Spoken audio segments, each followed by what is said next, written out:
Hi guys, this is Ben of the Bearded Weaver. It's my new channel. If you like this video, like and subscribe also. We are going to be winding on a black overshot warp. This net Kirk is in the back going to be winding on for us. We're going to be using mini blind strips for our warp separator instead of paper this time.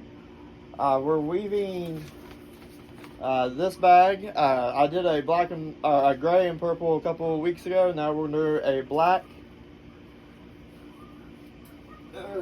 a black and green and a black and blue.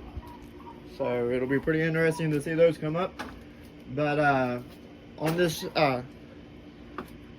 video channel, I'm going to be doing videos of like weaving, warping, different technique videos, spinning, possibly some knitting videos. But what we're going to do today is we're going to try to get Tank all dressed up and ready to be woven on.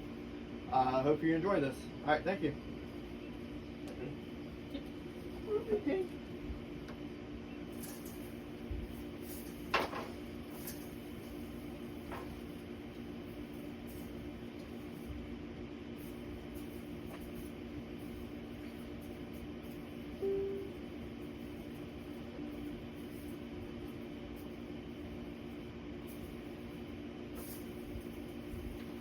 So on this warp, it's going to be a little bit complicated to get it on because I missed 5 threads at the end, in the middle, throughout the tying on when I tied the dummy warp on.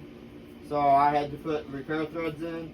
So I have 5 loose threads behind me on this warp. So those are going to have to be watched. And I always seem to always have tangles every time I do back to front, or front to back, I mean.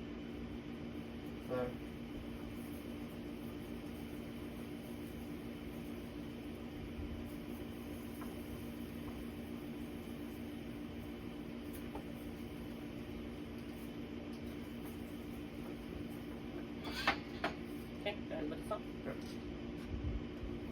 But this is the first time I tried mini blinds. It was a pretty cool idea, and I found them on sale at Home Depot. I paid like $8 or $9 a piece.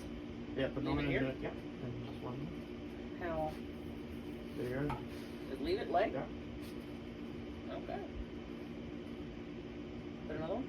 Yeah. I get tired of fighting the cardboard or the paper, so I'm hoping the strips will be a little bit easier to work with. On the videos I've seen online, it actually was a pretty cool idea. And like I said, I got them for really cheap at Home Depot. They were regularly like $60 some, and they had them for $8 or $9. So it'll definitely be worth it if they work.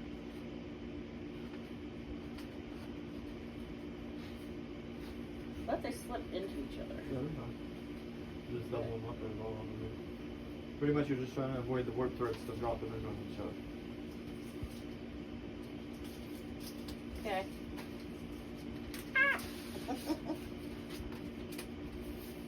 This is the first time that Net's helped wind a warp on. So. Yeah. And this is the first time we've ever used blinds, so or blind strips. So we're both kind of shooting in the dark here on that.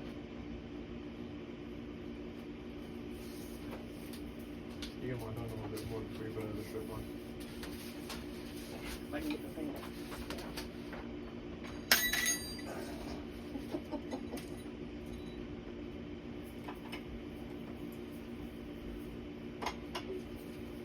So I left the tails too long when I did the dummy warp, and I forced it through the reed, but they kept tangling up on each other.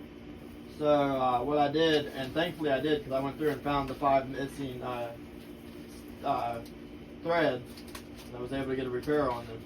But they were tangling up on each other, and I forced it through the reed, but I didn't want to force it through the harnesses.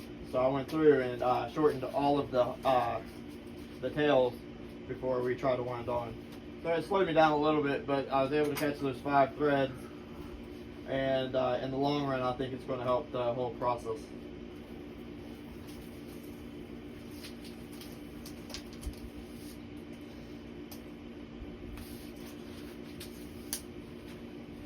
Now I found in my experience, in all the years that I've been weaving, take your time when you're winding on, don't get in a rush, and you have a lot less broken threads at that point. You try to push it and you try to rush it, your threads are going to just break, and you're just going to be repairing threads a million times. I can't look and tell me if I'm doing this right, can you? Yep. 'Cause some of them are kind of overlapping a lot. Oh, like this one. Is this what it's supposed to do? Yep. Okay. Well, what am I Yep. supposed to It's do? perfect. Oh, sorry.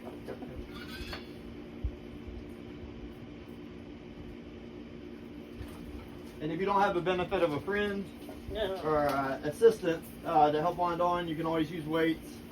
2.5, 5 pound weight on a hook of some sort. Works perfect to put the weight on the front.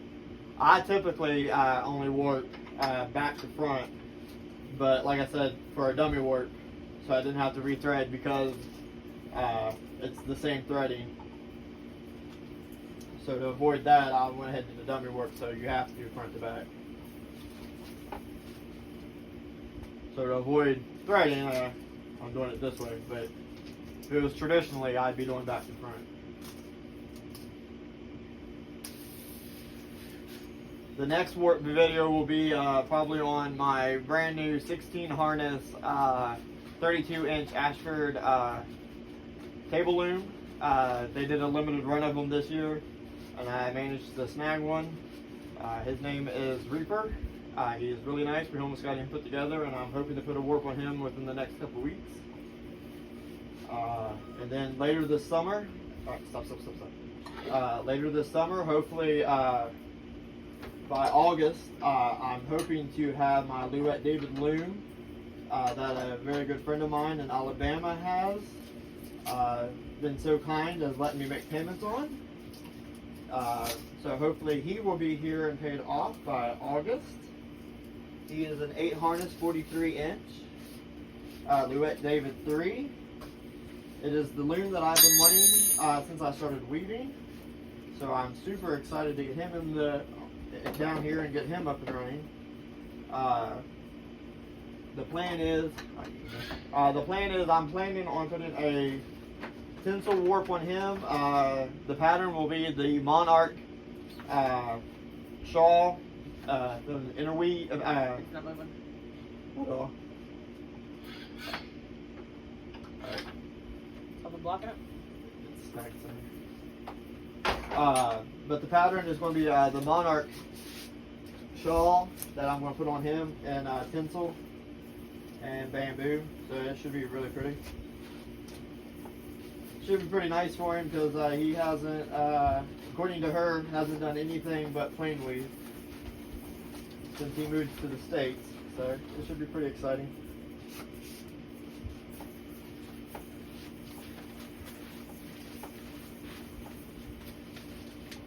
Okay, see, we ran into a snag, so you just pull and tug a little bit to try to work it out, try to find where it's at.